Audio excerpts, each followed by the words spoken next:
And when you have more than 50 women that are shot and killed by a current or former intimate partner every single month in our country, we need to make sure we do everything we can to keep those guns out of the hands of domestic abusers.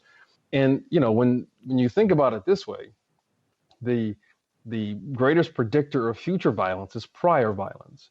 And so if we know that a person is able to harm someone violently like that, we need to make sure that they don't have access to a gun. And thankfully, Wisconsin did the right thing. And to me, I can't understand how we don't have this as a national policy. I mean, if we're going to sit and say that we want to keep our community safe, our country safe, and all these other things, how is it that we're not want to make sure our women are safe from being shot and killed from a domestic abuser? How is that not the law of the land? And it should not be just hoping that one state might come up with something, maybe another city might come up with something else. And that's what's having to happen now, because there's about 35, 40 states that don't have the right kind of policy. And that's terrifying to me. Well, and it doesn't just affect the victims of domestic abuse. I mean, we've seen that some of the perpetrators of these mass shootings have previous experience, previous convictions of domestic violence. Right. And so if you take those guns away from them and you put them in a database that says that they shouldn't be able to purchase guns in the future, we could also help stop some of these mass shootings. Oh, absolutely. I mean, again, the best predictor of future violence is prior violence. And so if you know that someone, like the church shooting down in Texas, the guy was a domestic abuser. He crushed his infant son's head, right? I mean, they knew how bad this guy was and failed to do the right thing by putting him in the database. I mean, when you look at all these different stories, you'll see where the problems pop up. And as a country that calls themselves great, we should look at where those problems are and fix them. Instead of just, making them a talking point, go fix the problem so that these things don't continue to happen. This is not something that is just a Republican or Democrat issue. This happens every single day. And it's incumbent upon all of us to make sure that we hold our elected officials accountable, whether you're a Republican or Democrat, because this is not a bullet doesn't care about your party affiliation, right? I mean, there are too many situations where we could have done something and we failed, and that's on us.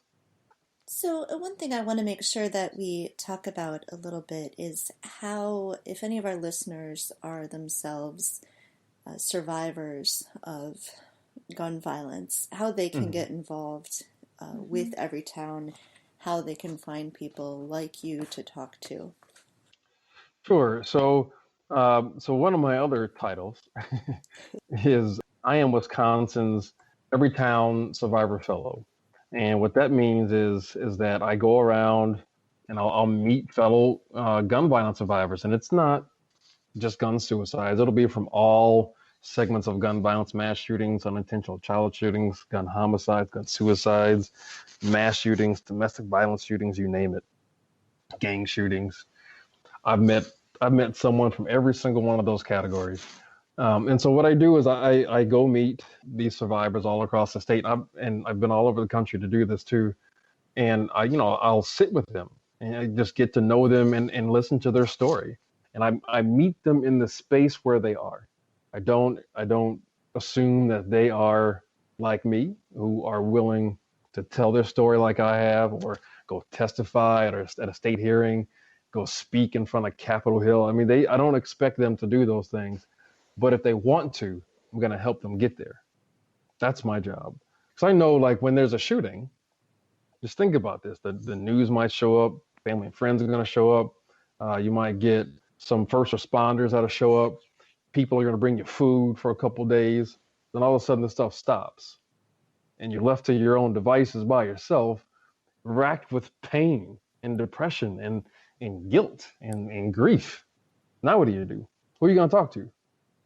I mean, you can't really talk to your neighbor who can't empathize with you. They have no idea how bad this is. You need someone who can relate to this, who knows what that pain is like. And then, unfortunately, there's 93 families every day that are brought into the loneliest club. But that's what we do. We have a network of folks who live a never-ending nightmare, and we bring them in and provide this community around them so that they have someone that they can talk to minimally. And if they want to get active, we show them how. I mean, we work with them every step of the way and help them go from a grieving relative to an activist if they choose to do that. There's zero pressure whatsoever. I mean, I at least want to make sure if there's a gun violence survivor that is listening, that you have someone you can rely on. If you need a shoulder to cry on, if you need someone to scream at, I mean, that's what I do. I'll take the brunt of it and the best of it, but that's my job to help be there for people. So you can go right to Everytown's website. It's just everytown.org, and if you type in /survivor, you will find the survivor page. And on it has more about the Survivor Network, and kind of what we do and how you can get involved. How you can contact us. You can also text the word honor to 64433, and you can join us that way. But it's not like when you want to have like a bake sale or have a bunch of people come over, you want to recruit.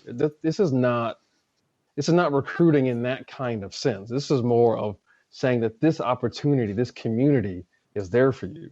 And if you'd like to be a part of it, we would like to have you. We will put the link for that up on our website.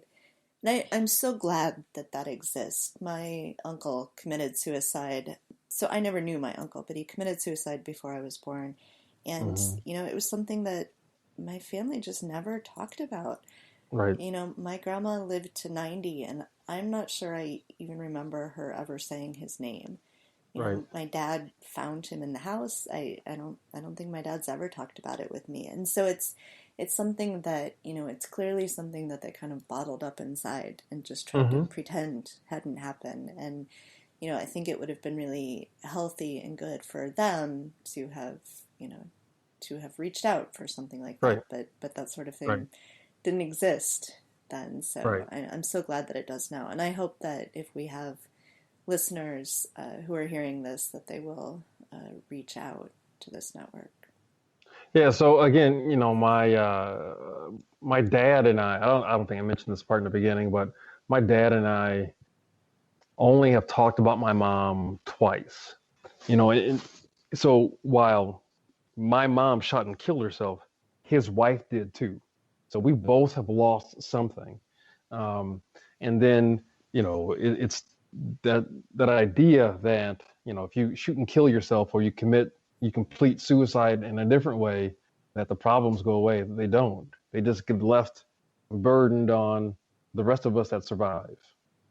And my dad and I have had to survive this for 38 years now and have not been able to really talk about it well. And it's not because we can't communicate. We talk all the time, but we just could not talk about this. I did a documentary 2 years ago here in Milwaukee. I was a part of this documentary series, and I was the only gun suicide story out of 100. The rest were gun homicides. And a part of it, they said, "Hey, we know you haven't talked to your dad about this. How about you interview him?" And I mean, now I spoke on Capitol Hill 2 years ago. I mean, I've spoken in crowds of 1,000. That none of that scares me. I mean, I don't get stage fright. I don't have a problem talking on the radio. None of this bothers me. But talking to my dad about my mom was just gut wrenching. I didn't want to do it. I came up with every excuse not to go do it. But I knew that he and I needed that, not for the show, but we just needed that. So the producers gave me a recorder. We sat in my basement and we talked for a couple hours. It was some of this,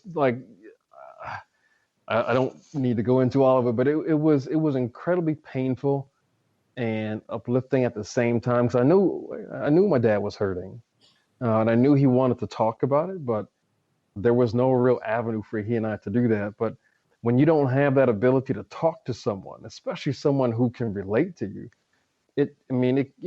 you are closing yourself off to number one, to yourself, but the rest of your community. There's a part of you that's in pain. You don't know how to get it out. You don't know how to emote that part. I mean, you'll go to therapy, and you'll talk to someone that you don't know, but talking to someone that can actually relate to this, I mean, there's a level of comfort there that, when I learned my mom's birthday, it was Erica, from Sandy Hook that called me. She knew what shape I was in, and that's what we do for each other. Well, I want to really thank you for coming on the podcast. This has been really good, and thank you so much for the work that you're doing with Everytown. I think it's so important, and I'm so glad that it exists. Yeah, absolutely. And the next time I come on, I promise we can talk about something more fun than this. Because it's a tough topic, but I applaud you for doing this, because it's not necessarily sexy or newsworthy. I know a lot of folks would love to go talk about how bad the president is, or how much they love Oprah's speech last night, or whatever. You could have done anything else, but you chose to talk to me. So I really appreciate that. Of course. Thank you so much for coming on, Khary. Absolutely. Yeah, thank you. This was amazing. Thank you very much. I really appreciate it. And listeners, will put those links up, so be sure to check out the website. Our theme music is called Sweeter Vermouth and was composed by Kevin MacLeod of Incompetech.com. It is licensed under Creative Commons by Attribution 3.0 license. Our logo was created by Matthew Weflin, expressly for Two Broads Talking Politics, and is copyright 2017. You can contact us at twobroadstalkingpolitics@gmail.com or at twobroadstalk on Twitter.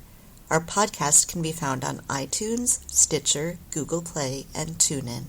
Please let us know if you have any trouble finding us.